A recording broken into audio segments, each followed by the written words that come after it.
Isang malakas na sampal ang bumasag sa katahimikan ng VIP restroom. Pak! Napahinto si Daniel sa pagbubukas ng gripo. Nanigas ang kanyang kamay sa ere. Ang tunog na yon, matalim, masakit at puno ng panghahamak, ay hindi ang klase ng tunog na dapat marinig sa loob ng isang eksklusibong paliparan. Kadarating lang niya galing sa 14 na oras na flight mula London. Pagod na ang kanyang katawan at ang tanging gusto lang niya ay 5 minutong katahimikan bago harapin ang mga kamera at ang pilit na ngiti ng kanyang pamilya sa labas. Pero mukhang pati ang kapayapaan ay ipinagkakait sa kanya ngayon. Narinig niya ang isang boses na nanginginig sa galit. Tanga ka ba? Alam mo ba kung magkano tong sapatos na to? Isang taong sweldo mo lang to, hampas lupa ka. Bumukas ang pinto ng cubicle sa likuran ni Daniel. Hindi siya nag-atubili. Hinarap niya ang pinanggagalingan ng gulo. Sa gitna ng malawak at makintab na sahig, nakita niya ang isang babaeng nakasuot ng kulay abong uniforme ng janitress. Nakaluhod ito. Nakayuko. Nanginginig ang mga balikat habang pilit na pinupunasan ng isang mantsa sa mamahaling stiletto ng isang babaeng mukhang donya. Ang manager ng cleaning service, si Mrs. Galvez, ay nakatayo sa gilid, duro-duro ang janitress. Sorry po, ma'am. Hindi ko po sinasadya. Mahinang hikbi ng janitress. Anong sorry? Matatatanggal ng sorry mo yang dumi? Bobo!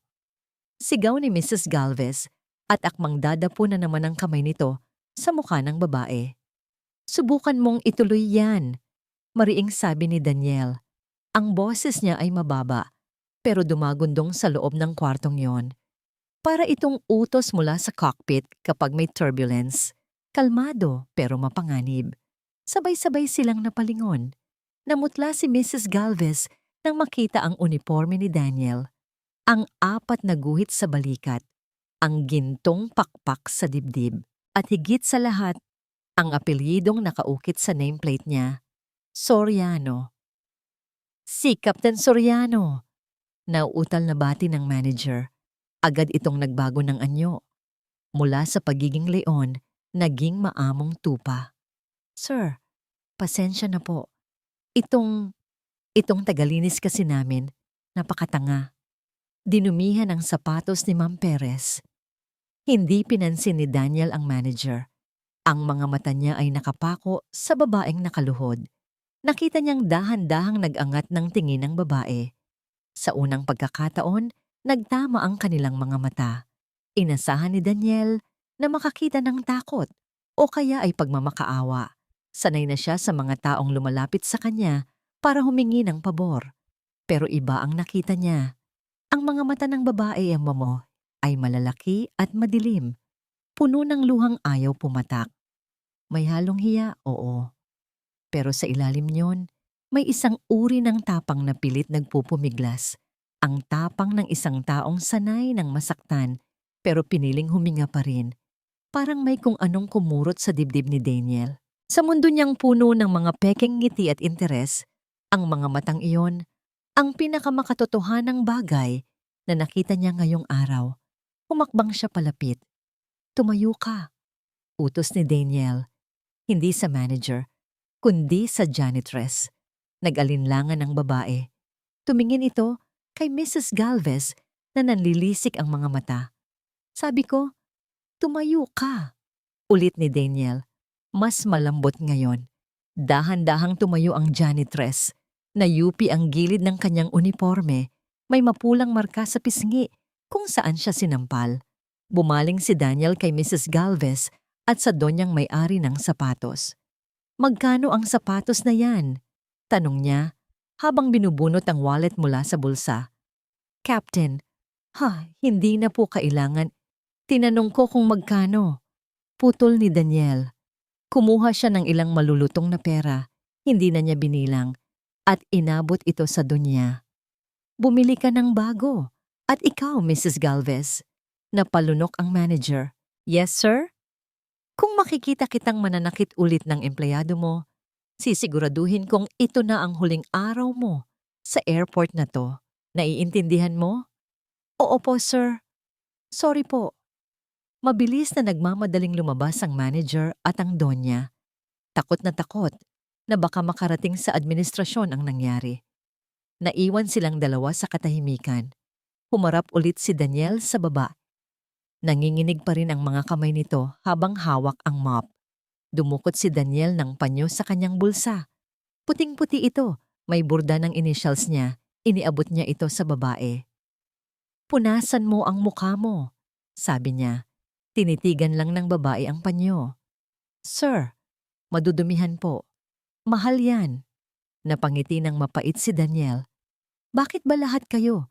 Presyo ang inaalala. Mas mahalaga ang luha mo kaysa sa panyo ko.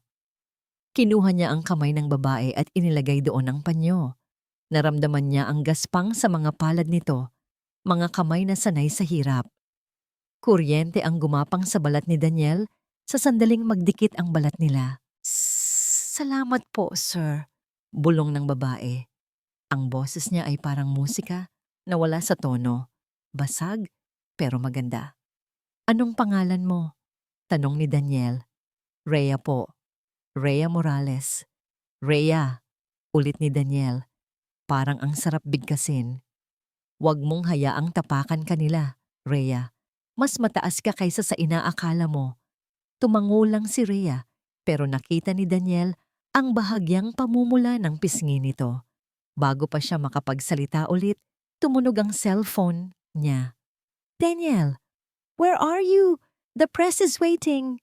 Boses ng ina niya, matinis, nagmamadali. Bumalik ang bigat sa balikat ni Daniel, tapos na ang sandali ng katotohanan. Kailangan na niyang bumalik sa pagiging Prince of the Sky. Aalis na ako. Paalam niya. Ingatan mo ang sarili mo. Tumalikod siya at naglakad palabas. Paglabas niya ng pinto, sinalubong siya ng flash ng mga kamera. Ngumiti siya, ang kanyang signature smile na walang buhay. Habang naglalakad siya papunta sa kumpol ng mga reporter nadaanan niya ang catering van na magdadala ng pagkain at gamit para sa engagement party niya mamayang gabi. Bukas ang pinto ng van.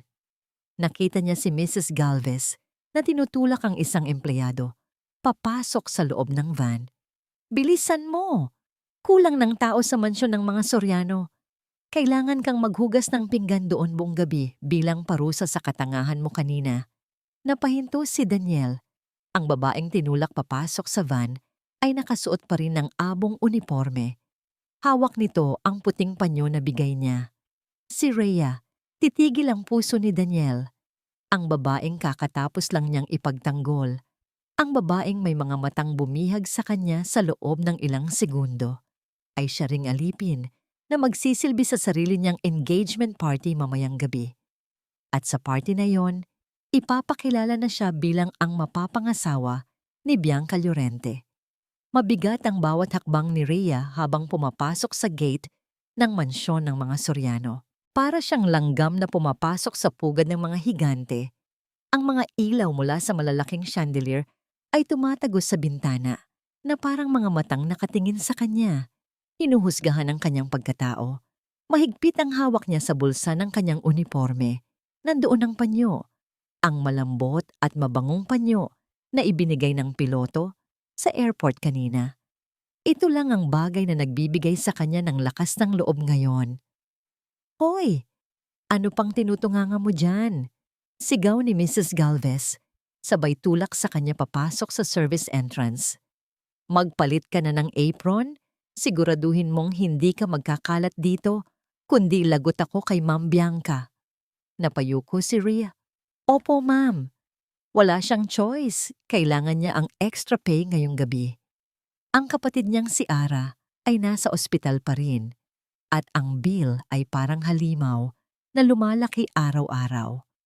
Bukod doon, hawak ng pamilya ni Bianca ang titulo ng lupa ng namayapa niyang tatay. Isang maling galaw. Mawawala na sila ng tirahan. Nagsimula siyang magpunas ng mga antique na vase sa hallway. Ang bawat gamit dito ay mas mahal pa sa buhay niya. Habang naglilinis, Narinig niya ang lagatok ng takong sa marmol na sahig. Dumating si Bianca Llorente. Nakatayo ito sa itaas ng hagdanan. Suot ang isang pulang silk robe. Maganda si Bianca, pero ang ganda niya ay parang rosas na puno ng tinik. Nakakatakot hawakan. So, ito yung pinalit niyo sa tagalinis na nag-leave? Mataray na tanong ni Bianca habang pababa ng hagdan. Opo, Ma'am Bianca. Siya po si Rhea. Sagot ng mayordoma. Huminto si Bianca sa tapat ni Rhea.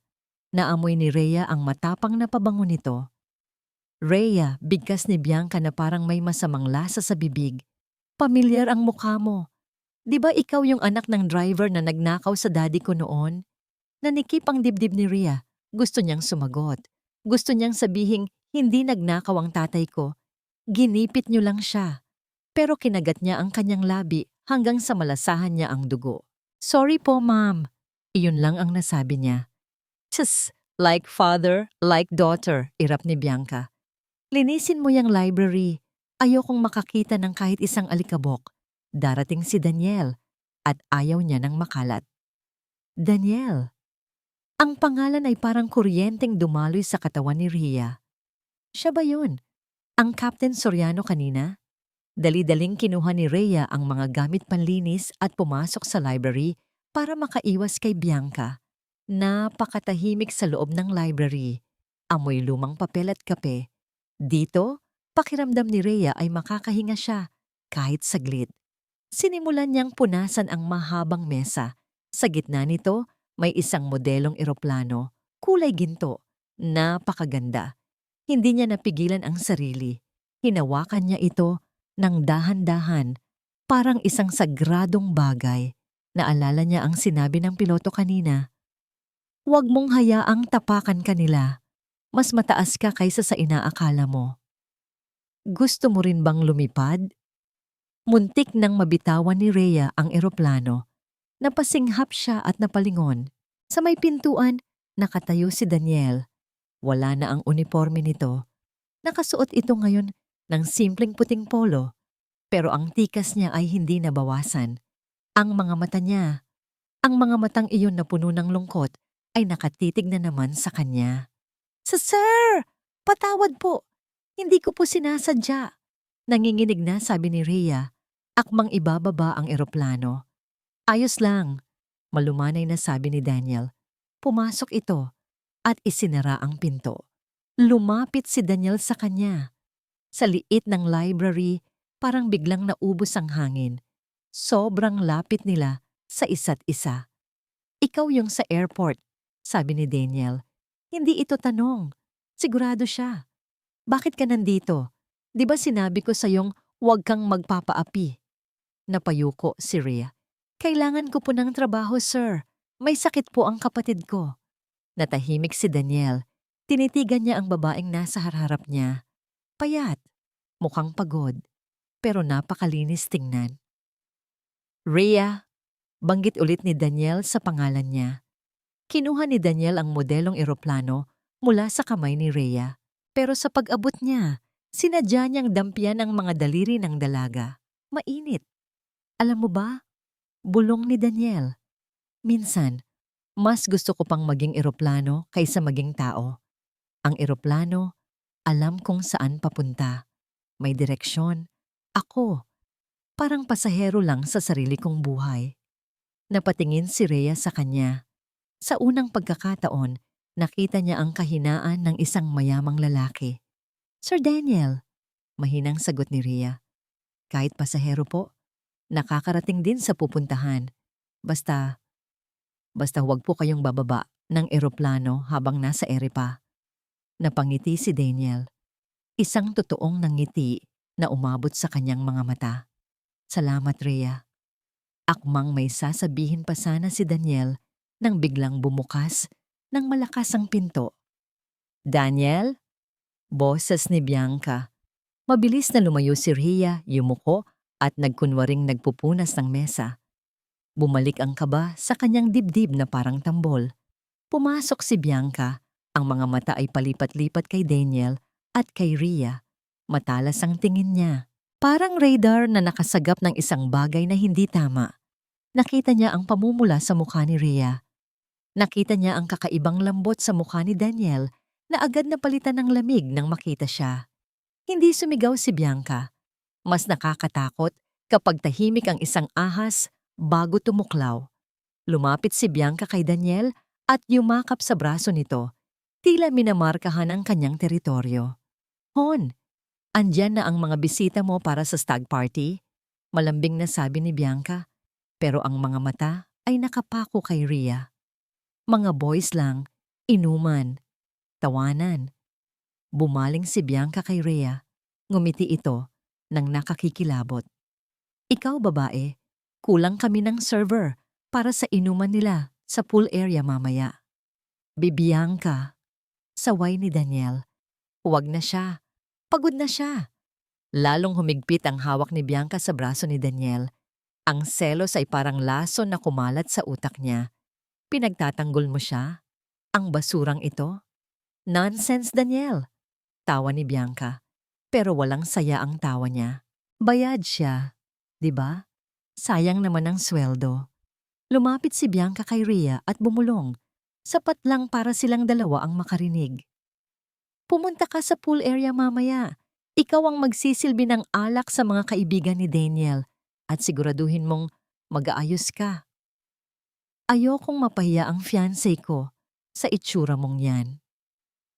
Naramdaman ni Rhea ang banta sa bawat salita. Alam niyang hindi lang pag-aabot ng alak ang mangyayari. Ang mga kaibigan ni Daniel ay kilala sa pagiging magulo kapag lasing. Pero naisip niya ang gamot ni Ara. Naisip niya ang utang. Tumango si Rhea kahit na ang buong pagkatao niya ay sumisigaw na tumakbo palayo. Opo, ma'am. Ngumisi si Bianca. Ang gabing ito ay magiging mahaba at sisiguraduhin ni Bianca na pagsisisihan ng babaeng ito ang pagtitinginan nila ni Daniel. Masakit sa tenga ang dagundong ng bass mula sa malalaking speaker na nakapalibot sa pool area. Sigawan, tawanan, basag na bote, amoy ng alak at mamahaling sigarilyo. Ito ang stag party ni Daniel Soriano, ang huling gabi ng kanyang kalayaan. Pero para kay Daniel, hindi ito selebrasyon. Isa itong lamay. Lamay para sa buhay na gusto sana niyang piliin, pero hindi niya magawa. Nakaupo siya sa dulo ng mahabang mesa, hawak ang isang baso ng whiskey na kanina pa tinititigan. Ang mga kaibigan niya, mga anak ng business partners ng daddy niya, ay nagkakagulo sa gitna. Cheers to the future CEO, sigaw ni Paolo, sabay taas ng bote. At cheers kay Bianca, ang swerteng babae. Mapait nang ngumiti si Daniel. Swerte? O biktima rin ng parehong laro? Mula sa dilim lumapit si Bianca. Hindi dapat siya nandito sa stag party, pero si Bianca ang batas. Suot ang isang itim na dress na halos wala nang tinatago. Inabutan niya si Daniel ng isang bagong inumin. You look bored, honey. Bulong ni Bianca. Sabay haplos sa batok ni Daniel. Inumin mo to. Special mix. Para mawala yung bigat ng pakiramdam mo. Tinignan ni Daniel ang baso. Kulay asul ang likido. Mabango. Pero may kakaibang tapang. Ayoko na, Bianca. Uuwi na ako. Tanggi ni Daniel. Sige na. Mapilit na sabi ni Bianca. Ang mga mata ay may kislap na hindi maintindihan ni Daniel. Last na to? Para makalimot ka kahit sandali. Please, for me? Dahil gusto na lang niyang matapos ang usapan, kinuha ni Daniel ang baso at ininom ito ng diretsyo. Isang guhit ng apoy ang gumapang sa lalamunan niya pababa sa tiyan. Good boy! Ngiti ni Bianca. Hinalikan siya nito sa pisngi bago tumalikod. Enjoy your night, Daniel. Ilang minuto lang ang lumipas, naramdaman na ni Daniel ang epekto. Umiikot ang paligid. Ang mga ilaw sa pool ay parang humahaba at nagiging ahas. Ang ingay ng musika ay parang pinalo sa ulo niya. Bumilis ang tibok ng puso niya. Sobrang init. Parang sinusunog siya mula sa loob. Kailangan niyang huminga. Kailangan niyang lumayo sa ingay. Tumayo siya. pero muntik na siyang matumba. Ang mga paa niya ay parang gawa sa bulak. Sa kabilang banda ng pool, sa gitna ng usok at gulo, nahagip ng malabong paningin niya ang isang pamilyar na figura. Isang babaeng nakauniporme. May bitbit na tray ng mga basag na baso. Si Rhea. Nakita ni Daniel na hinarang ito ni Paulo at ng dalawa pang lalaki. Hinawakan ni Paulo ang braso ni Rhea. Pilit na inaabot ang mukha nito. "Huwag po, sir. Masasaktan po ako." Narinig niyang sigaw ni Rhea. Ang takot sa boses nito ay tumagos sa hilo ni Daniel. Gusto niyang sumugod. Gusto niyang suntukin si Paulo, pero hindi sumusunod ang katawan niya. Ang bigat-bigat ng mga paa niya. Nakita niyang nakawala si Rhea. Tumakbo ito palayo, papunta sa direksyon ng lumang bodega sa likod ng garden, ang lugar kung saan tinatago ang mga lumang gamit sa pool. "Rhea?" Bulong ni Daniel. Ang pangalan nito ay parang malamig na tubig sa kanyang nag-iinit na katawan. Sinundan niya ito. Ang bawat hakbang ay pakikipagbuno sa lupang tila gumagalaw. Nakarating siya sa bodega. Madilim, tahimik. Ang tanging naririnig niya ay ang malakas na kabog ng sarili niyang dibdib at ang mahinang hikbi mula sa isang sulok. Binuksan niya ang pinto. "Rhea?" Ang boses niya ay paos at mababa. Nasa sulok si Rhea, yakap ang sarili. Nakaupo sa ibabaw ng mga nakatambak na cushion. Nang makita siya nito, lalo itong sumiksik sa dingding. "Sir Daniel, huwag po, please." Lumapit si Daniel. Ang droga sa sistema niya ay nilalaro ang kanyang isipan. Hindi na niya nakikita ang dumi ng bodega. Ang nakikita niya lang ay si Rhea. Ang babaeng may matang puno ng buhay, ang tanging bagay na totoo sa mundong puro plastic. "Huwag kang matakot," bulong ni Daniel. Lumuhod siya sa harap ni Rhea. "Hindi kita sasaktan." Hinawakan niya ang mukha ni Rhea. Ang init ng palad niya ay dumampi sa malamig na pisngi ng dalaga. Dahil sa epekto ng gamot, nawala ang lahat ng preno ni Daniel.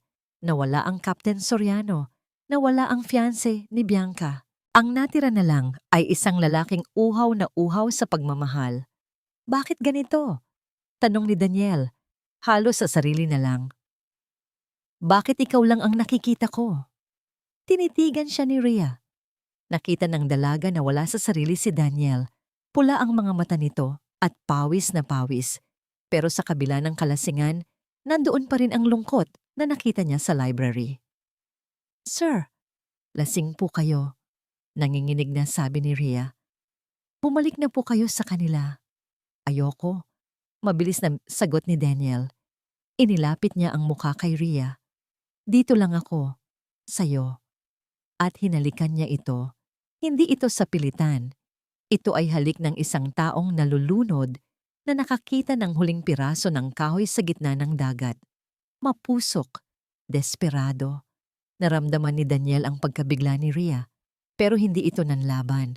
Sa halip naramdaman niya ang dahan-dahang pagtugon ng dalaga. Sa dilim ng bodega, sa ilalim ng epekto ng gamot at bigat ng damdamin, nalimutan nila kung sino sila. Walang mayaman, walang mahirap, walang amo, walang alipin. Dalawang tao lang na naghahanap ng init sa malamig na mundo.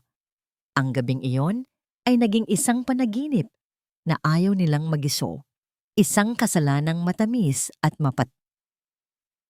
Nagising si Daniel dahil sa sikat ng araw na tumatama sa kanyang mukha. Kumikirot ang ulo niya na parang binibiyak. Tuyong-tuyo ang lalamunan niya. Ang bawat galaw ay parang parusa. Dahan-dahan niyang iminulat ang kanyang mga mata. Nasa loob siya ng bodega, maalikabok. Ang amoy ng luma ay humahalo sa amoy ng pawis at, babae, biglang bumalik ang mga alaala kagabi. Putol-putol, malabo. Ang asul na inumin ni Bianca, ang init sa katawan, ang pagtakbo ni Rhea, ang halik. "Rhea?" tawag niya. Bumangon siya ng mabilis kahit na umiikot pa ang paningin. Wala si Rhea. Nag-iisa lang siya Sa ibabaw ng mga cushion, hinanap ng mga mata niya ang dalaga. Pero wala na ito. Wala na ang uniforme. Wala na ang tray. Ang tanging naiwan ay ang puting panyo na ibinigay niya kay Rhea sa airport kahapon. Nakapatong ito ng maayos sa tabi niya. Kinuha ito ni Daniel. Sa gitna ng malinis na puting tela, may isang mantsa. Maliit na mantsa ng dugo. Nanlaki ang mga mata ni Daniel. Bumagsak ang mundo sa kanyang balikat. Ang kalasingan niya ay biglang napalitan ng matinding takot at pagsisisi. Diyos ko, bulong niya. Mahigpit niyang kinuyom ang panyo sa kanyang dibdib. Anong nagawa ko? Nanginginig ang kanyang mga kamay habang tumatayo. Tumakbo siya palabas ng bodega. Hindi alintana na gusot-gusot ang kanyang damit. Rhea! Sigaw niya sa hardin, pero walang sumagot. Ang tanging sumalubong sa kanya ay ang mga staff na naglilinis ng kalat ng party at si Bianca na nakatayo sa may terrace, nakatingin sa kanya habang humihit-hit ng sigarilyo. Ang ngiti ni Bianca ay hindi abot sa mata.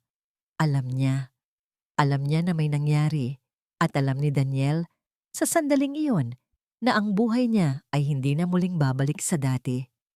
2 buwan na ang nakalipas pero sariwa pa rin ang lahat. Napaupo si Rhea sa malamig na sahig ng CR ng mga staff. Nanginginig ang kanyang mga kamay habang hawak ang isang maliit na stick. Gusto niyang isipin na sakit lang ito ng tiyan. Baka dahil sa puyat. Baka dahil sa pagod sa kaka-extra sa catering.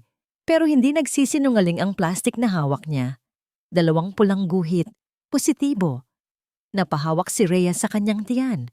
Patag pa ito, pero sa loob, may buhay ng nabubuo. Ang bunga ng gabing iyon sa bodega. Ang alaala ni Daniel na pilit niyang kinalimutan ay nandito na ngayon, humihinga sa loob niya. Bakit? Bulong niya habang tumutulo ang luha. Paanong bubuhayin kita? Sarili ko nga. Hindi ko maiyahon. Natigil ang pag-iyak niya nang biglang bumukas ang pinto ng CR. Hindi ito isa sa mga katulong. Ang tunog ng takong pa lang, alam na niya. Si Bianca. Mabilis na itinago ni Rhea ang pregnancy test sa bulsa ng kanyang apron. Pero huli na. Nakita na ito ng mga matatalas na mata ni Bianca. Isinarado ni Bianca ang pinto at nilock ito. Ang maliit na kwarto ay biglang naging kulungan. Ilabas mo yan! Utos ni Bianca. Ang boses niya ay kalmado, pero nakakamatay. Ma'am! Sabi ko ilabas mo! Sigaw ni Bianca, sabay hila sa braso ni Rhea. Wala nang nagawa si Rhea. Nanginginig niyang inilaba ang pregnancy test. Tinignan ito ni Bianca na parang isang maruming insekto. Pagkatapos, tumingin siya kay Rhea nang may halong pandidiri. Sabi na nga ba? Ngisi ni Bianca. Kaya pala panay ang suka mo nitong mga nakaraang araw. Ang lakas din ng loob mo, no? Plano mo ba talagang itali si Daniel gamit ang batang yan? Ay, hindi po. Depensa ni Rhea habang tumutulo ang luha. Aalis na po ako. Hindi po malalaman ni Sir Daniel, pangako. Lumapit si Bianca. Hinawakan niya ng mahigpit ang panga ni Rhea. Masakit ang kuko nito na bumaon sa pisngi niya. Dapat lang na hindi niya malaman. Dahil kapag nalaman ni Daniel to o ng pamilya niya, sa tingin mo ba tatanggapin ka nila? Ipapakuha lang nila ang bata sa Rhea. At ikaw, itatapon ka nila sa kangkungan. Binitiwan siya ni Bianca ng padabog. Naglakad ito palapit sa salamin at inayos ang sarili, parang walang nangyari. May kilala akong doktor, sabi ni Bianca habang nakatalikod. Pwede nating tanggalin yan, bukas na bukas din. Napahawak si Rhea sa tiyan niya. Ha, hindi po. Hindi ko po ipapapatay ang anak ko. Humarap ulit si Bianca. Ang mukha nito ay demonyong-demonyo. Kung ganoon, wala ka ng puwang dito sa Maynila. Naglabas si Bianca ng isang envelope na puno ng pera at inihagis ito sa mukha ni Rhea. Nagkalat ang mga papel sa basang sahig. Kunin mo yan. Sapat na yan para makalayo ka. At kapag nakita pa kita, o kahit anino mo malapit kay Daniel, Sisiguraduhin kong magbubulok sa kulungan ang kapatid mong si Ara. Nanlaki ang mata ni Rhea. Ma'am, huwag po ang kapatid ko. Wala po siyang kinalaman dito. E di umalis ka, sigaw ni Bianca. Ngayon din, dahil kung aabutin ka pa ng umaga dito, ako mismo ang magtatanim ng ebidensya na nagnakaw ka para makulong ka kasama ng kapatid mo. Iniwan ni Bianca si Rhea na nakalugmok sa sahig kasama ang nagkalat na pera at ang bigat ng desisyong kailangan niyang gawin. Madilim ang langit at bumubuhos ang malakas na ulan ng gabing iyon. Sa isang maliit na paupahang kwarto sa Pasay, nagkakandara pa si Rhea sa pag-eempake. Ate, bakit tayo aalis? Tanong ni Ara, ang nakababatang kapatid niya. Payat ito at halatang kagagaling lang sa sakit. Gabi na po, umuulan. Basta Ara, magtiwala ka sa ate. Sagot ni Rhea habang pinupunasan ng luha. Kailangan nating umalis. Ngayon na. Isinilid ni Rhea ang ilang damit sa malaking eco bag. Kinuha niya ang envelope na bigay ni Bianca.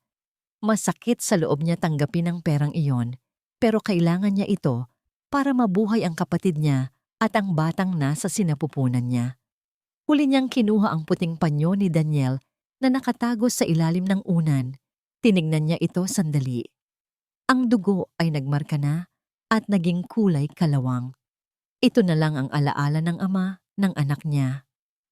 Patawad daw, Daniel, bulong niya sa isip. Hindi ako matapang tulad ng sabi mo, duwag ako. Binitibit niya ang mga gamit at hinila si Ara palabas ng kwarto. Paglabas nila sa eskinita, sumakay sila agad ng tricycle papuntang bus terminal. Ilang sandali lang matapos silang makaalis, isang itim na kotseng magara ang huminto sa tapat ng paupahan nila. Bumaba si Daniel. Basang-basa siya ng ulan. Wala siyang dalang payong. Ang mukha niya ay puno ng pag-aalala. Ilang linggo na niyang hinahanap si Rhea, pero hinarang siya ng ina niya at ni Bianca. Ngayon lang siya nakatakas. Kinatok niya ng malakas ang pinto. Rhea! Rhea, nandyan ka ba? Walang sumagot. Sinubukan niyang buksan ang pinto. Hindi ito nakalock. Pumasok si Daniel. Walang tao. Walang laman ang maliit na kwarto, maliban sa isang lumang kutsyon at isang basag na salamin. Huli na siya. Napaupo si Daniel sa kutsyon. Napansin niya ang isang bagay na naiwan sa sahig. Isang maliit na papel. Reseta ng gamot para sa kapatid ni Rhea. Pinulot niya ito. Mahahanap din kita. Rhea, bulong ni Daniel sa kawalan. Ang boses niya ay basag. Kahit saang lupalop ka pa magtago, hindi ako titigil. Sa labas, kumulog ng malakas ang ulan ay tila nakikiiyak sa dalawang pusong pinaghiwalay ng tadhana at kasinungalingan. Samantala, sa loob ng umaandar na bus na biyaheng probinsya, nakasandal ang ulo ni Rhea sa bintana. Hawak niya ang tiyan niya. Ang Maynila ay unti-unting lumiliit sa kanyang paningin hanggang sa kainin na ito ng dilim. Tumakas siya para mabuhay, pero pakiramdam niya may naiwang bahagi ng puso niya na namatay ngayong gabing ito. 6 na taon. Mabilis lumipas ang panahon kapag masaya ka, pero kapag nagdurusa ka, ang bawat araw ay parang 1 taon. Sa isang maliit na klinik sa probinsya ng Bicol, 6 na taon na ang nakararaan, narinig ang unang iyak ng isang sanggol. Uha! Uha! Pinagpapawisan at hapong-hapo si Rhea, pero nang ilapag ng komadrona ang sanggol sa kanyang dibdib, nawala ang lahat ng sakit. Tinignan niya ang bata. Lalaki. Ang mga mata nito ay hindi singkit tulad ng sa kanya. Ang mga mata nito ay malalim at may diin, tumingin. Ang ilong ay matangos. Kamukhang kamukha ni Daniel. Aaron! Bulong ni Rhea habang hinahalikan ng noo ng sanggol. Aaron ang pangalan mo. Para balang araw, lilipad ka ng mataas. Walang makakapigil sa'yo. Hindi ka tulad ni Mama. Lumipas ang 6 na taon. Sa loob ng cockpit ng isang Airbus A350, tahimik ang lahat maliban sa ugong ng makina at ang static ng radyo. Manila Tower, "This is Philippine Airlines Flight PR-102 requesting permission to land." Sabi ni Daniel, ang boses niya ay kalmado, professional, at walang bahid ng emosyon. "Copy. Flight PR-102. Runway clear, you may land." Sagot ng tower. Lumabag ang gulong ng eroplano sa semento. Perfect landing, gaya ng palagi. Si Daniel Soriano ay isa na ngayong senior captain. Tinitingala, hinahangaan. Pero sa likod ng kanyang Ray-Ban shades, blanko ang kanyang mga mata. Pagkalabas niya ng eroplano, sinalubong siya ng mga bagong flight attendant na nagbubulungan at kinikilig. Ang gwapo talaga ni Captain Soriano. No? Oo nga, pero sobrang sungit, ni hindi ngumingiti. Hindi sila pinansin ni Daniel. Sanay na siya.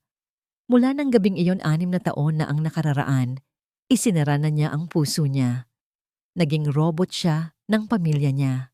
Pumapayag siya sa mga business dinners, sa mga photoshoot kasama si Bianca, pero hanggang doon lang. 6 na taon na silang engaged, pero tuwing binabanggit ni Bianca ang kasal, palaging may dahilan si Daniel para i-delay ito. Trabaho, training, expansion. Sumakay siya sa kanyang kotse.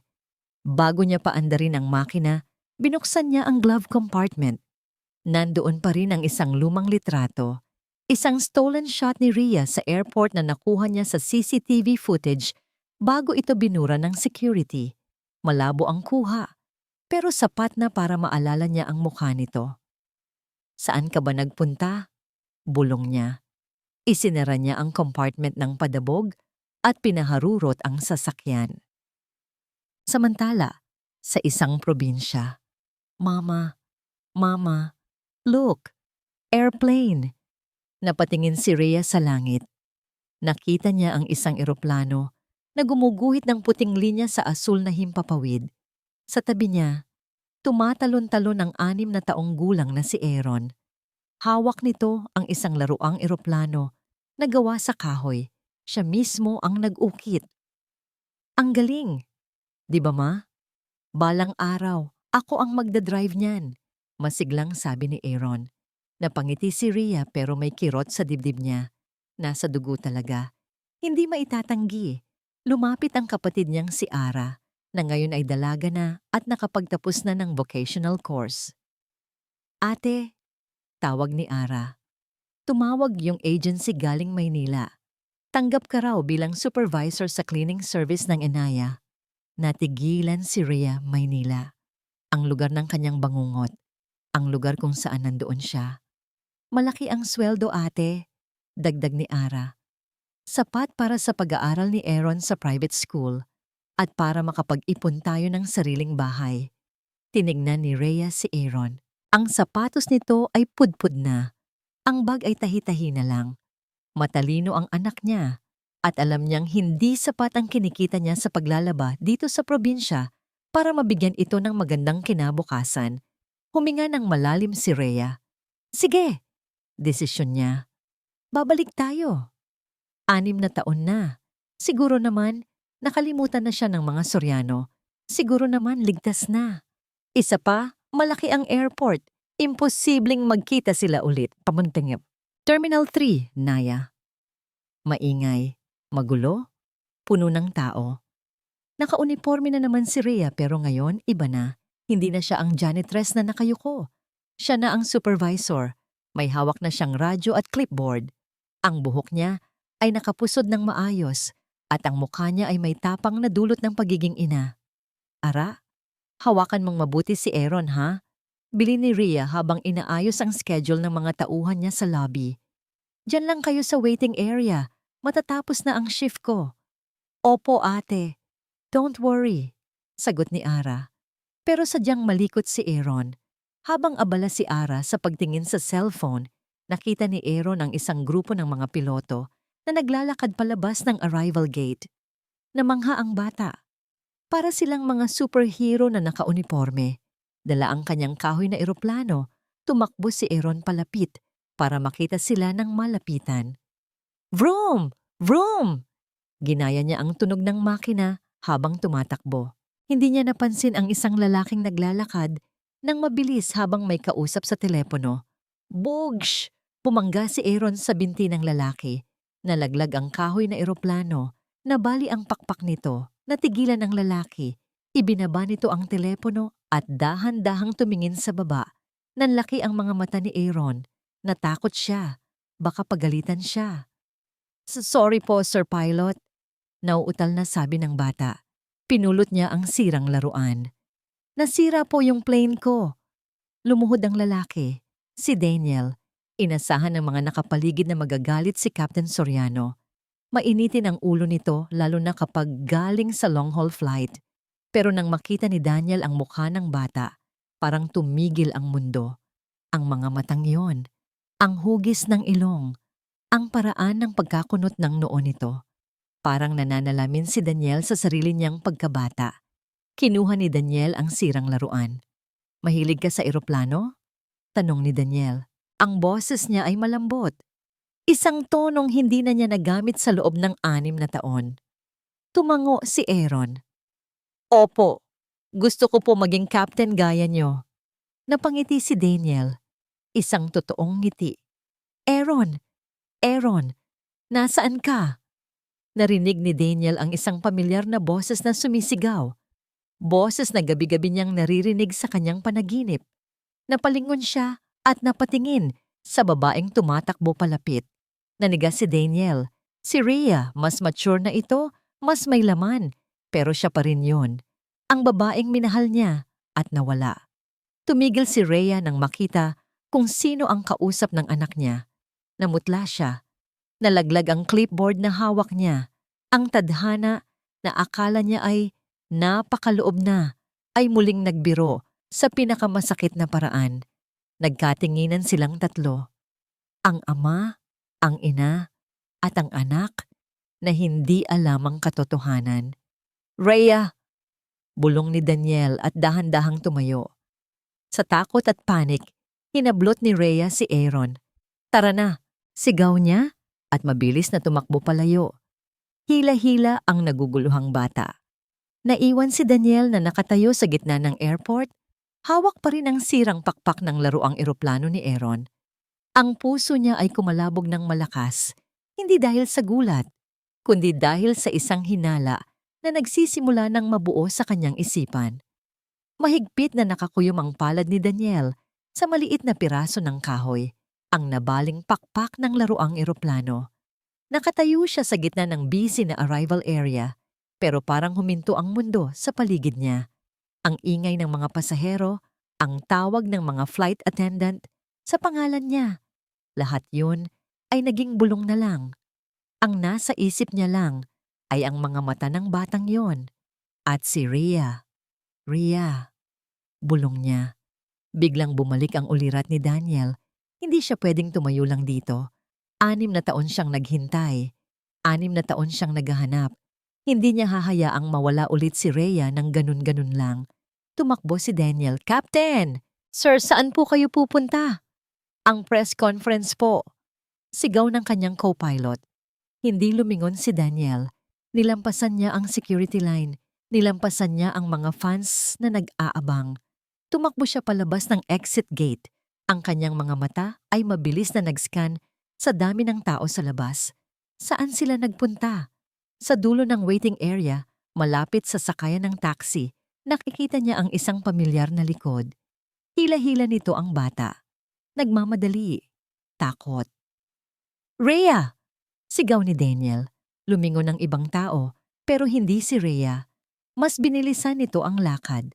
Papara na sana ito ng taxi nang maabutan siya ni Daniel. Hinawakan ni Daniel ang braso ni Rhea. Sandali! Napahinto si Rhea.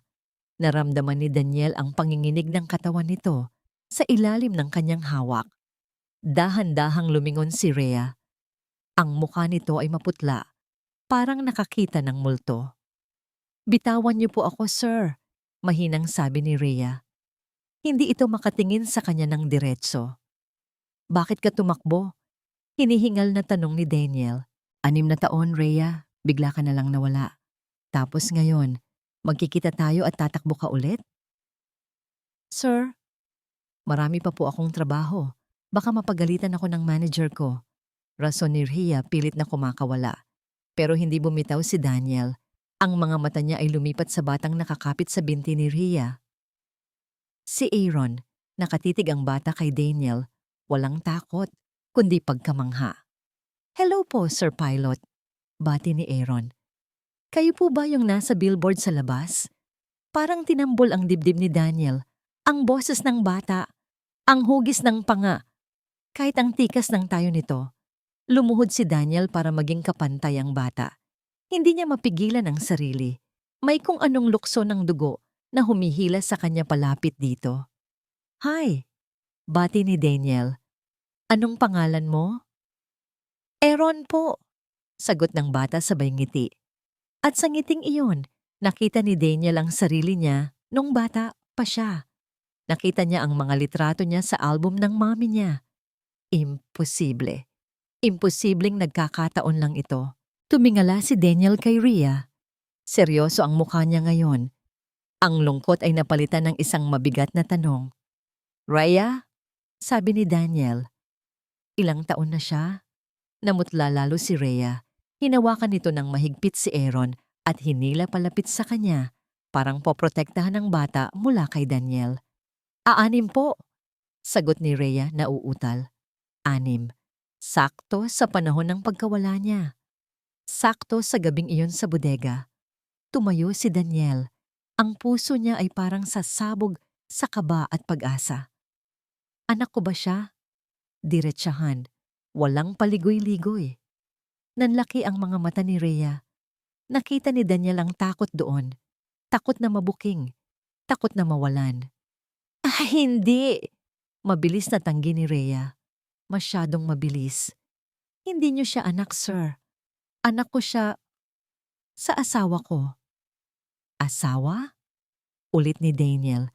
Parang sinaksak ang puso niya. "Asawa? May asawa na si Rhea?" Tinitigan niya ang mga kamay ni Rhea. Malinis, walang singsing. "Nasaan ang asawa mo?" tanong ni Daniel, puno ng pagdududa. "At bakit kamukhang kamukha ko ang bata kung anak siya ng iba?" "Nagkakamali lang po kayo ng tingin." Depensa ni Rhea pero nanginginig ang boses niya. "Patawad po, sir. Pero kailangan na naming umalis. Hinihintay na kami ng tatay niya." Pagsisinungaling. Alam ni Daniel na nagsisinungaling siya.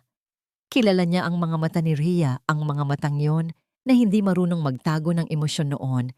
Ngayon ay pilit na nagtatago ng isang malaking sikreto. Dumating ang isang taxi. Binuksan ni Rhea ang pinto at mabilis na isinakay si Aaron. "Wait! Rhea!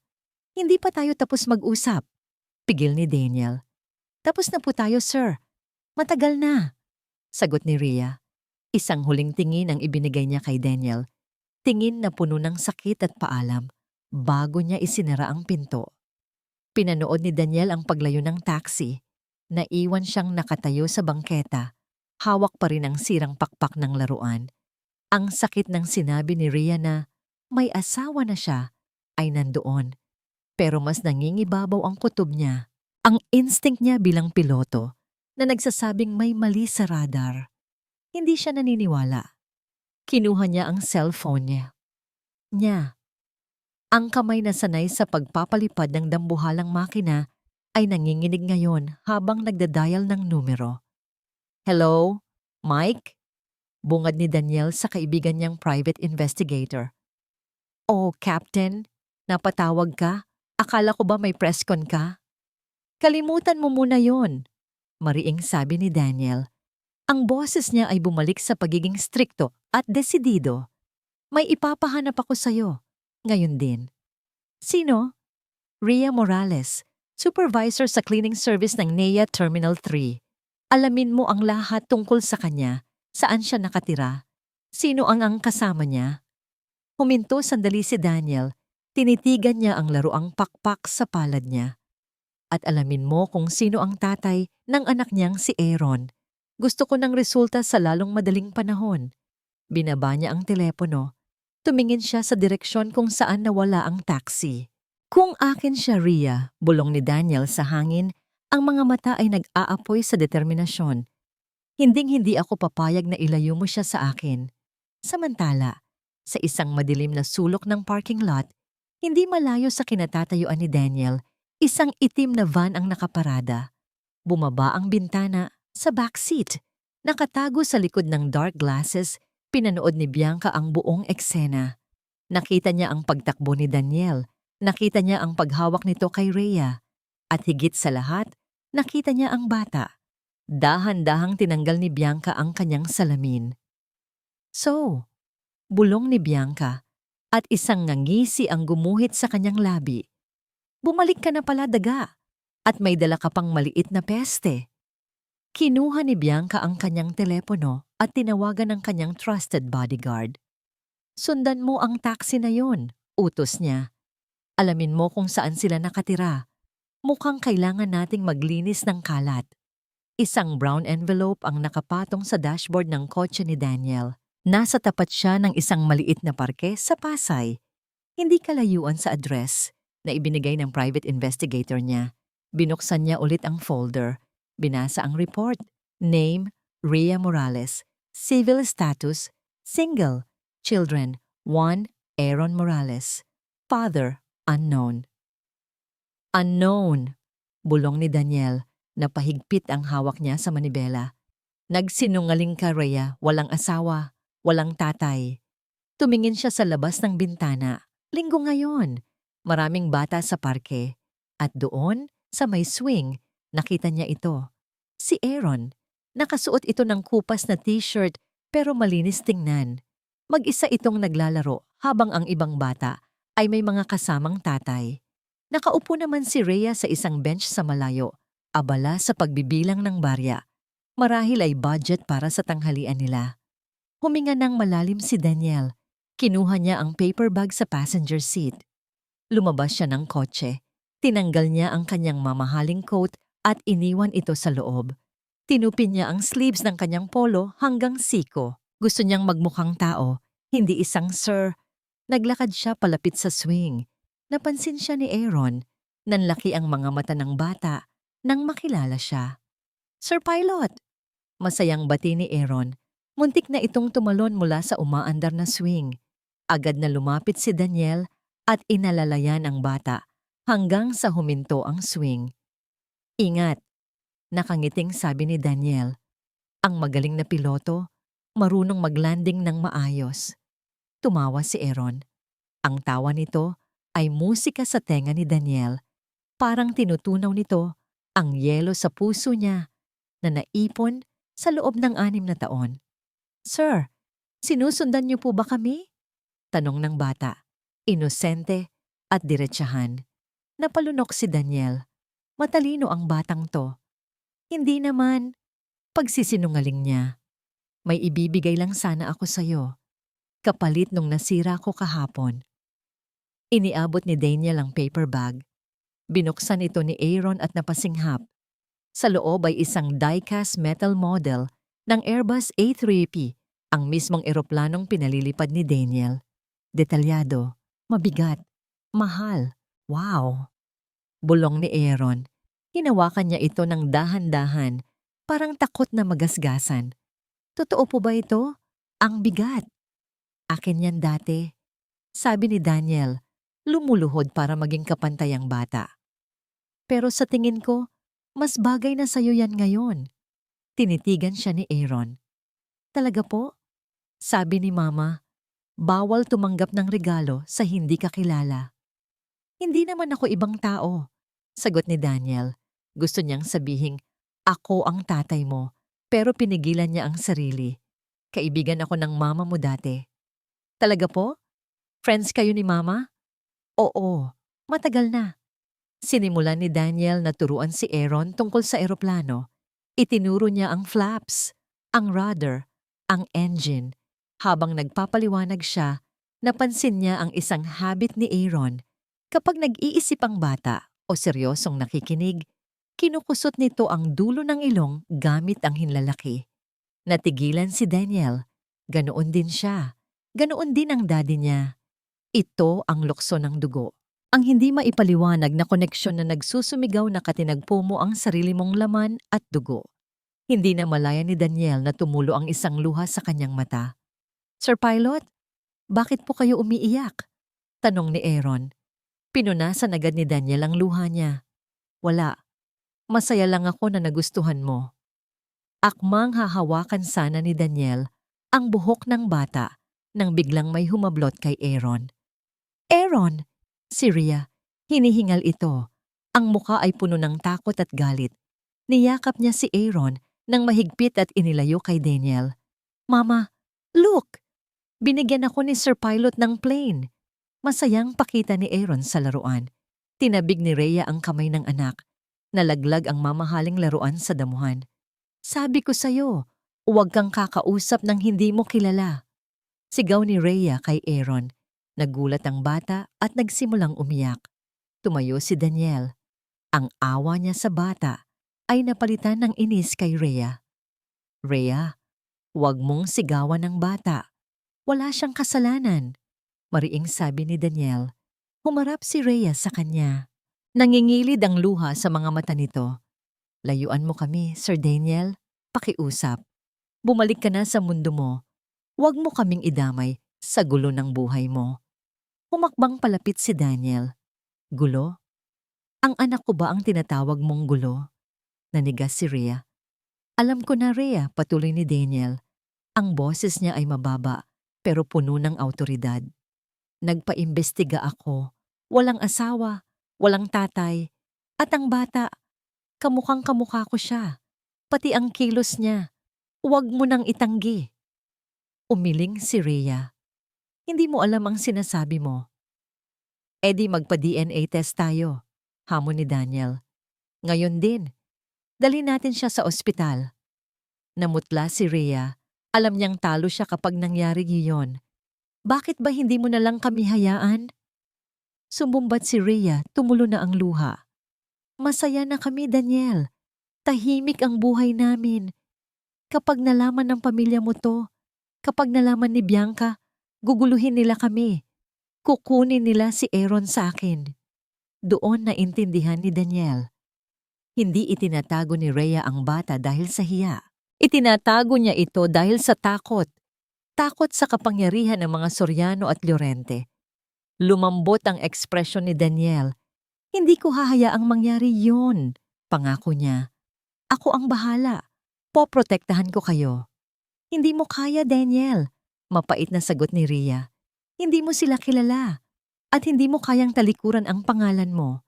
Hinawakan ni Rhea ang kamay ni Aaron at mabilis na naglakad palayo. Pinulot ni Aaron ang laruan. Bago magpahila sa ina, lumingon pa ito kay Daniel at kumaway ng malungkot. Naiwan si Daniel na nakatayo. Masakit ang mga salita ni Rhea pero mas naging buo ang loob niya. Akin siya. Kinuha niya ang cellphone sa manager at tinawagan ang abogado niya. Attorney, I need advice on child custody. And I want to cancel the wedding. Yes, you heard me right. Start the process. Sa hindi kalayuan, sa loob ng isang tinted na SUV na nakaparada sa lilim ng puno. Ibinaba ng isang lalaki ang kamera na may telephoto lens. Kuha na lahat, ma'am, sabi ng lalaki sa telepono. Nag-usap sila. Nagbigay ng laruan si Captain at mukhang nag-aaway sila ng babae ngayon. Sa kabilang linya, nasa spa si Bianca habang nagpapamanicure. Tiningnan niya ang mga litratong sinend sa kanya sa Viber. Malinaw ang kuha. Si Daniel na nakaluhod, si Aaron na nakangiti. Ang pagkakahawig ay hindi maikakaila. Para silang pinagbiyak na bunga. Nabitawan ni Bianca ang baso ng juice na hawak niya. Nabasa ang kanyang robe pero wala siyang pakialam. Ang galit na naramdaman niya ay hindi lang basta selos. Ito ay takot. Ang batang yan ang susi na magwawasak sa lahat ng plano niya. Kapag nalaman ng daddy ni Daniel na may lalaking apo ito, siguradong ililipat ang mana kay Aaron. At si Bianca, may iwan sa kangkungan kasama ang bangkarote niyang pamilya. Patayin mo, utos ni Bianca. Po? Yung bata po. Gulat na tanong ng nasa kabilang linya. Natauhan si Bianca. Masyadong marahas. Masyadong halata. Kailangan niyang maging matalino. Hindi. Bawi niya. Huminga siya ng malalim at ngumiti ng nakakikilabot sa salamin. Huwag mong patayin, pero siguraduhin mong mawawala siya sa landas ko. Anong gagawin ko, ma'am? Takutin mo muna ang ina. Utos ni Bianca. Iparamdam mo sa kanya na impyerno ang kalaban niya. At kapag hindi pa siya nadala, ako na ang bahala sa bata. Gabi. Tahimik ang maliit na apartment na tinutuluyan ni Rhea. Natutulog na si Aaron sa kabilang kwarto. Si Ara naman ay nasa trabaho pa sa convenience store. Si Rhea ay abala sa pag-aayos ng mga damit. Desidido na siya. Aalis na sila bukas ng madaling araw. Lilipat sila sa probinsya ng lola niya sa Visayas. Malayo kay Daniel, malayo sa gulo. Biglang may kumatok sa pinto. Malakas. Padabog. Blag, blag, blag. Buksan mo to. Sigaw ng isang lalaki. Kinabahan si Rhea, sumilip siya sa bintana. May dalawang malalaking lalaki sa labas at sa likod nila isang pamilyar na kotse. Bago pa siya makapag-react, winasak ng isang lalaki ang seradura ng pinto gamit ang isang crowbar. Bumukas ang pinto, pumasok ang dalawang bodyguard at sumunod ang isang babaeng nakasuot ng itim na trench coat. Si Bianca. Ang ganda niya ay nakakasilaw, pero ang aura niya ay kasing lamig ng yelo. Tinignan niya ang masikip na sala nang may pandidiri. Tinakpan ng ilong gamit ang panyo. So, ito pala ang lungga ng mga daga. Panimula ni Bianca. Anong ginagawa mo dito? Matapang na tanong ni Rhea, kahit na nanginginig ang tuhod niya. Humarang siya sa pinto ng kwarto ni Aaron. Umalis kayo, kundi sisigaw ako ng tulong. Tumawa si Bianca. Isang tawang walang saya.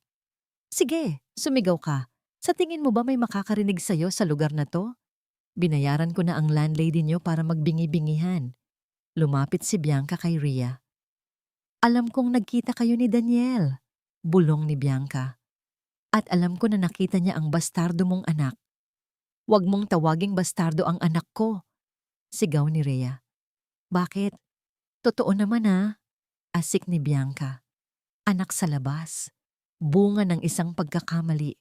Sampid. Sa sobrang galit, hindi napigilan ni Rhea ang sarili. Pak! Isang malakas na sampal ang dumapo sa pisngi ni Bianca. Natigilan ang mga bodyguard. Nanlaki ang mata ni Bianca. Hinawakan niya ang pisngi niya na namumula. Wala kang karapatang insultuhin ang anak ko. Nanggigigil na sabi ni Rhea. Ang takot niya ay napalitan ng tapang ng isang ina. Maaring mahirap kami, Bianca, pero hindi kami masama tulad mo. At ang anak ko, mas may karapatan siya kay Daniel kaysa sayo dahil dugo siya ni Daniel. Tahimik ang kwarto ng ilang segundo. Dahan-dahang ngumiti si Bianca. Nakakatakot. Matapang ka na pala ngayon, sabi ni Bianca. Sininyasan niya ang mga bodyguard. Turuan niyo ng leksyon. Sinimulan ng mga lalaki na sirain ang gamit sa bahay. Binasag ang TV, itinapon ang mga plato. Pinunit ang mga damit na nakaempake. Tama na, tama na! Iyak ni Rhea, pilit na inaawat ang mga lalaki. Pero tinulak lang siya ng mga ito hanggang sa tumama siya sa pader. Bumukas ang pinto ng kwarto. Lumabas si Aaron, kinukusot ang mata. Gising dahil sa ingay. Mama? Tawag ng bata. Nakita ni Bianca si Aaron. Nagliwanag ang mga mata ng bruha. Ayan pala ang munting prinsipe, sabi ni Bianca. Lumapit siya sa bata.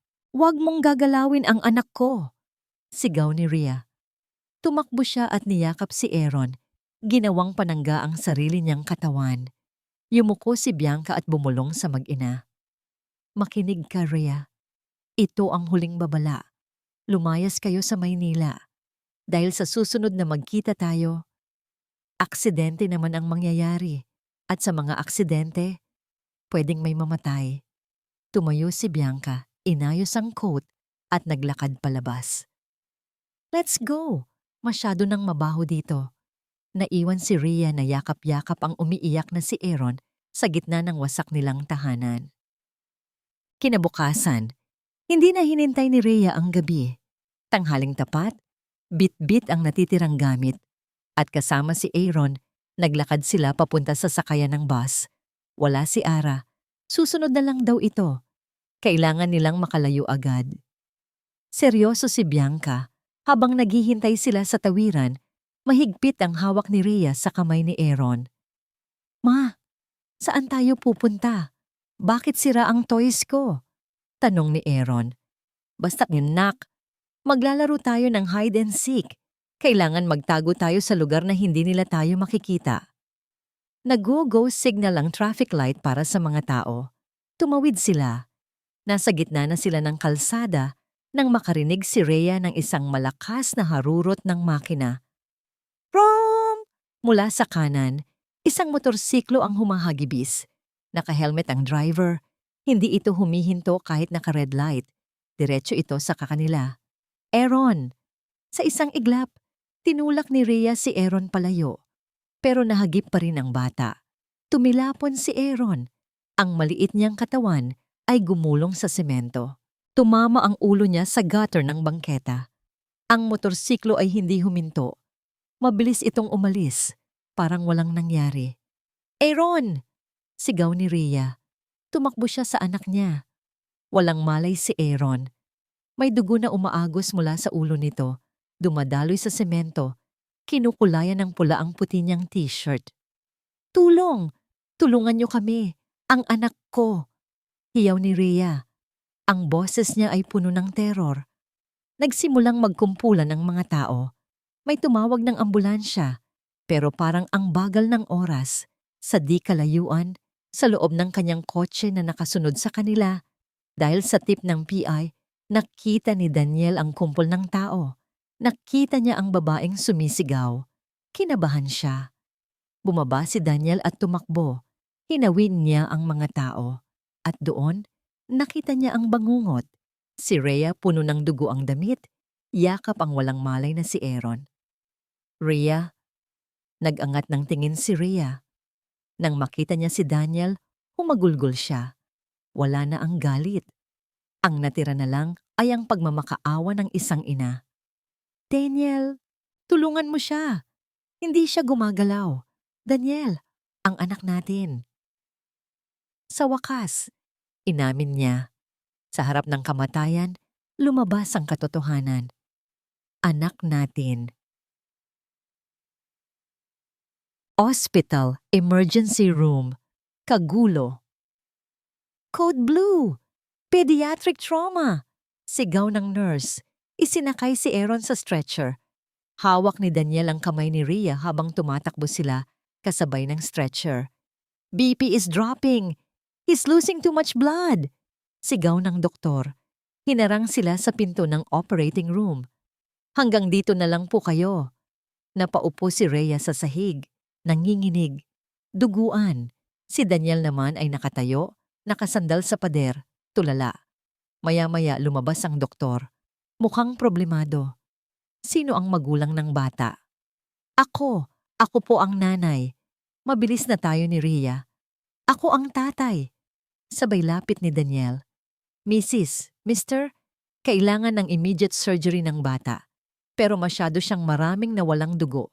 Rare ang blood type niya. B negative.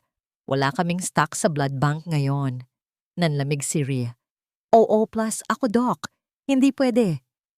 Lumingon ang doktor kay Daniel. Tumingin si Daniel sa doktor. Walang pag-aalinlangan. Walang takot.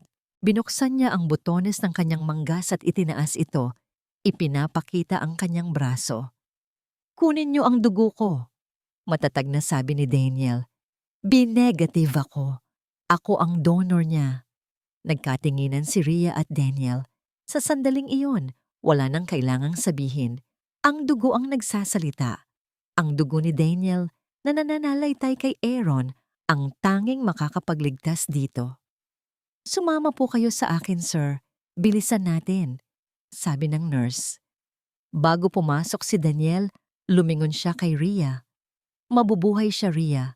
Pangako ni Daniel, hindi ko hahayaang mawala siya. Pumasok si Daniel sa pinto. Naiwan si Rhea at sa unang pagkakataon, sa loob ng 6 na taon, nakaramdam siya ng pag-asa. Hindi na siya nag-iisa. Pero habang naghihintay, nag-vibrate ang phone ni Rhea na nakuha niya sa bag na naiwan sa ambulance. Isang text galing sa unknown number. Sayang. Buhay pa. Pero hindi pa tapos ang laban. Napahawak si Rhea sa dibdib niya. Alam niya kung sino ito. Pero ngayon, hindi na siya takot. Nandito na si Daniel at handa na silang lumaban. Ang tunog ng heart monitor, ang tanging naririnig sa loob ng pribadong kwarto. Beep, beep, beep. Nakaupo si Daniel sa tabi ng kama. Nakatingin siya sa natutulog na si Aaron. May benda ang ulo ng bata at may tube ng dextrose na nakakabit sa maliit nitong kamay.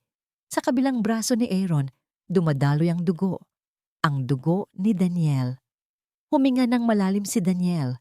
Sa loob ng 6 na taon, akala niya ay kumpleto na ang buhay niya sa pagpapalipad ng eroplano. Pero ngayon, habang pinapanood ang pagtaas-baba ng dibdib ng kanyang anak, naramdaman niya ang isang uri ng fulfillment na hindi kayang ibigay ng anumang ranggo o yaman. Naramdaman niya ang isang kamay sa kanyang balikat, si Rhea. Namumugto ang mga mata nito, pero wala na ang takot. Salamat, bulong ni Rhea. Salamat sa pagdugtong ng buhay niya. Hinawakan ni Daniel ang kamay ni Rhea at idinampi ito sa kanyang pisngi. Buhay ko rin siya, Rhea. At buhay ko rin ikaw. Tinitigan siya ni Rhea. Sa wakas, bumagsak na ang pader sa pagitan nila. Wala nang amo at alipin. Wala nang mayaman at mahirap. Magulang na lang sila. Pero ang katahimikan ay panandalian lang. Bumukas ang pinto ng padabog. Pumasok ang mga magulang ni Daniel, si Don Miguel at Doña Corazon. Ang mga mukha nila ay hindi maipinta. At sa likod nila, nakasunod si Bianca, na umaarte na parang isang basang sisiw na umiiyak. Daniel! Sigaw ng kanyang ama. Anong kahibangan ito? Nasa lahat ng news channel na may anak ka sa labas? Sa isang katulong. Mom, Dad, mahinahong sabi ni Daniel. Tumayo siya para harangin ang mga magulang mula sa kama ni Aaron. Huwag kayong sumigaw. Nagpapahinga ang anak ko. Anak? Hysterical na sigaw ng kanyang ina. Tumingin ito kay Rhea ng may pandidiri. Sigurado ka ba? Baka naman pera lang ang habol ng babaeng yan. Ginamit niya ang bata para perahan tayo. Tita, tito. Singit ni Bianca, kunwaring pinapahinahon ng matanda. Hayaan niyo na. I'm willing to forgive Daniel. Babayaran na lang natin sila para umalis at matahimik na ang lahat para matuloy ang kasal. Lumapit si Bianca kay Rhea. Naglabas ito ng tseke. Rhea, malambing na sabi ni Bianca, pero ang mata ay nanlilisik. Kunin mo na to. Umalis ka na habang may awa pa kami. Sabihin mo sa press na nagkamali ka lang, na hindi kay Daniel ang bata. Tinignan ni Rhea ang tseke. Pagkatapos, tinignan niya si Bianca. Dahan-dahan, kinuha ni Rhea ang tseke. Ngumisi si Bianca. Akala niya nanalo na siya. Pero pinunit ni Rhea ang tseke sa harap mismo ng mukha ni Bianca. Nagulat ang lahat. Hindi na bibili ang anak ko. Matatag na sabi ni Rhea. At hindi na bibili ang katotohanan. How dare you? Akmang sasampalin ni Bianca si Rhea. Sinalo ni Daniel ang kamay ni Bianca. Mahigpit. Masakit. Tama na, Bianca. Malamig na sabi ni Daniel. Binitiwan niya ang kamay nito ng padabog. Naglabas si Daniel ng isang puting sobre mula sa bulsa niya. Dad? Mom? Sabi ni Daniel. Inabot ang papel sa ama niya. Basahin niyo. DNA test result. Match. 99.9%. Si Aaron ay Soriano. Apo niyo siya.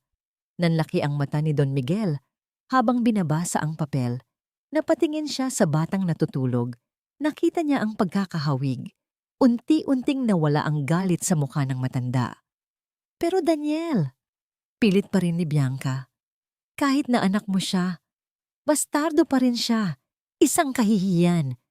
Ako ang fiancé mo. Ako ang dapat mong piliin dahil ako ang makakatulong sa kumpanya niyo. Tulong? Tumawa si Daniel ng mapait. Ang tawag mo ba sa pagpapabagsak ng kumpanya namin para maisalba ang naluluging negosyo ng pamilya mo ay tulong? Natigilan si Bianca. Anong sinasabi mo? Alam ko na ang lahat, Bianca. Mariing sabi ni Daniel.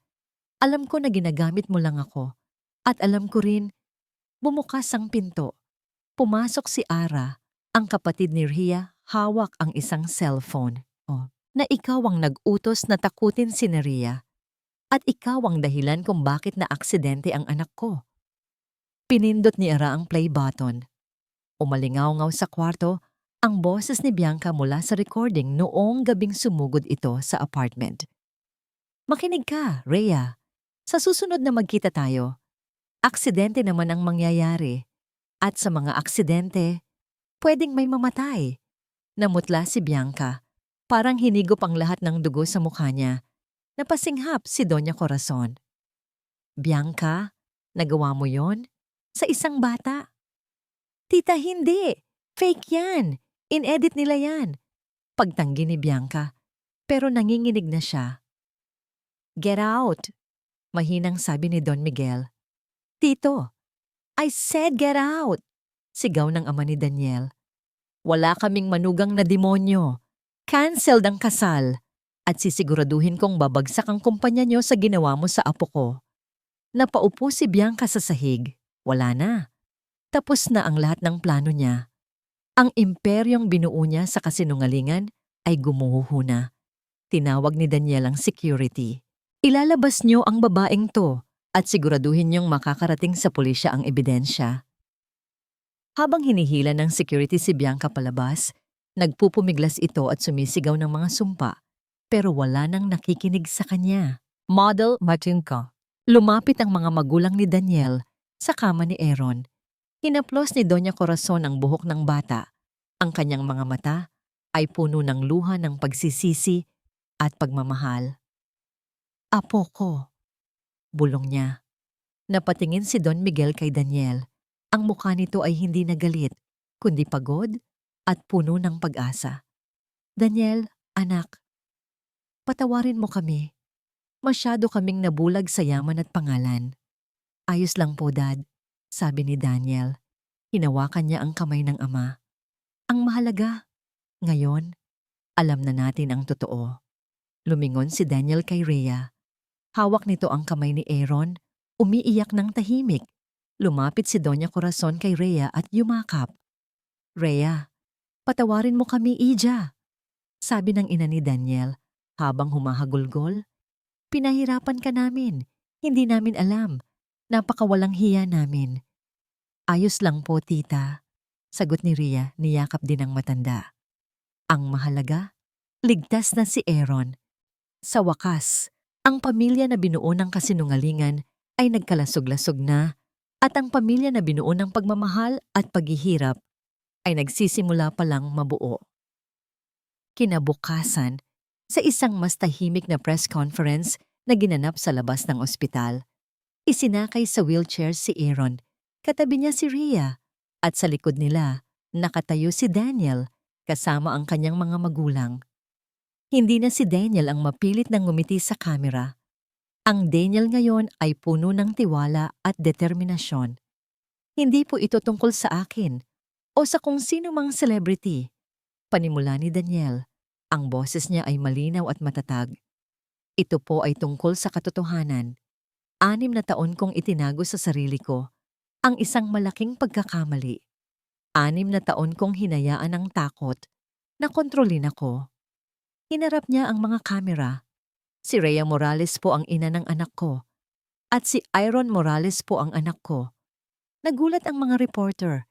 Nagsimula silang magtanong, magbunutan ng kamera. Bakit niyo po itinago? Ano pong masasabi niyo sa kasal niyo kay Miss Lulurente? Ito po ay bunga ng isang gabing pagkakamali, sagot ni Daniel. Pero ang batang ito, hindi siya pagkakamali. Siya ang pinakamagandang nangyari sa buhay ko.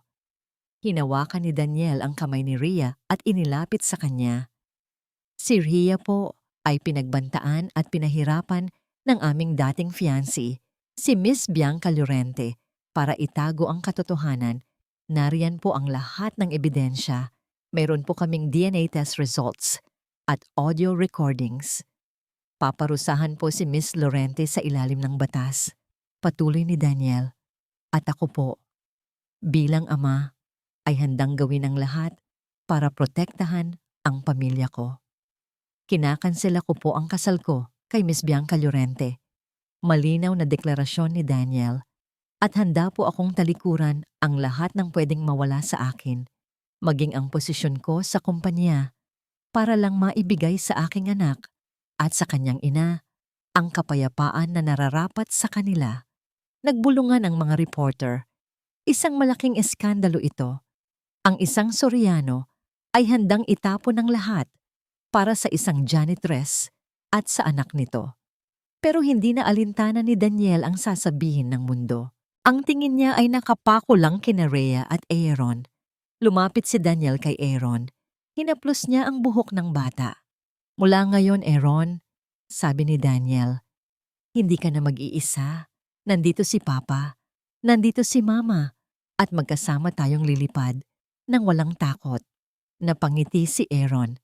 Nakita niya ang isang bagong liwanag sa mga mata ng kanyang papa. Ang press conference ay nagpatuloy sa kaguluhan, pero para kina Daniel, Rhea at Aaron, ang lahat ng ingay ay unti-unting lumabo. Ang mahalaga ay ang tatlong puso na sa wakas ay nagkaisa. Say, isang maaliwalas na umaga. Sa isang private hangar sa gilid ng Naya, nakaparada ang isang maliit na Cessna plane. Puti ito at makintab, parang bagong ligo sa sikat ng araw. Nasa loob ng cockpit si Daniel. Suot niya ang kanyang paboritong aviator sunglasses, pero sa pagkakataong ito, hindi para itago ang pagod sa kanyang mga mata, kundi para protektahan ang mga ito sa sobrang liwanag ng kanyang ngiti. Tapos na ang gulo. Nasa kulungan na si Bianca at nahaharap sa patong-patong na kaso. Ang mga magulang ni Daniel, bagamat nagsisisi, ay dahan-dahang bumabawi kay Rhea at Aaron. Ang kumpanya ay dumaan sa krisis dahil sa iskandalo, pero sa unang pagkakataon, si Daniel ang humawak sa manibela para iehon ito. Hindi dahil inutos ng daddy niya, kundi dahil gusto niyang magtayo ng imperyo na maipapamana niya ng malinis sa kanyang anak. Check. Engine, green. Flaps set. Binabanggit ni Daniel ang pre-flight checklist, pero ang isip niya ay lumilipad na. Bumukas ang pinto ng hangar. Pumasok si Rhea. Hindi na siya nakasuot ng abong uniforme ng janitress. Nakasuot siya ng isang simpleng puting dress na nilalaro ng hangin. Ang buhok niya ay nakalugay, malaya at magaan. Sa tabi niya, tumatalon-talon sa tuwa si Aaron. Suot ang isang maliit na pilot jacket na terno ng kay Daniel. Papa! Papa! Aalis na tayo? Sigaw ni Aaron habang tumatakbo palapit sa eroplano. Bumaba si Daniel at sinalubong sila. Binuhat niya si Aaron at inihagis sa ere bago saluhin ng mahigpit. Ang halakhak ng bata ay pumuno sa malawak na hangar. Ready ka na ba, Captain Aaron? Tanong ni Daniel. Yes, sir. Ready for takeoff. Saludo ng bata. Ibinaba ni Daniel si Aaron at sinabihang pumasok na sa loob ng eroplano. Naiwan silang dalawa ni Rhea sa laba. Tinitigan ni Daniel si Rhea, ang ganda nito. Hindi ang gandang idinadaan sa make-up at mamahaling alahas tulad ni Bianca. Ito ang ganda ng isang babaeng nakatawid sa bagyo at ngayon ay nakatayo sa ilalim ng bahaghari. Bagay sa'yo? Sabi ni Daniel. Ang alin? Ang eroplano? Biro ni Rhea, pero namumula ang pisngi. Hindi. Iling ni Daniel. Hinawi niya ang ilang hibla ng buhok na tumatakip sa mukha ni Rhea. Ang ngiti. Bagay sa'yo ang nakangiti. Napayuko si Rhea. Hindi pa rin ako makapaniwala, Daniel. Parang panaginip lang ang lahat.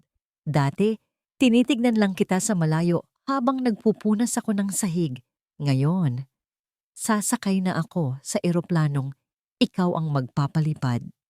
Hinawakan ni Daniel ang kamay ni Rhea. Ang mga palad nito ay hindi na kasing gaspang ng dati, pero nandoon pa rin ang tatag. Hindi lang ikaw ang pasahero ko, Rhea. Seryosong sabi ni Daniel. Ikaw ang co-pilot ko.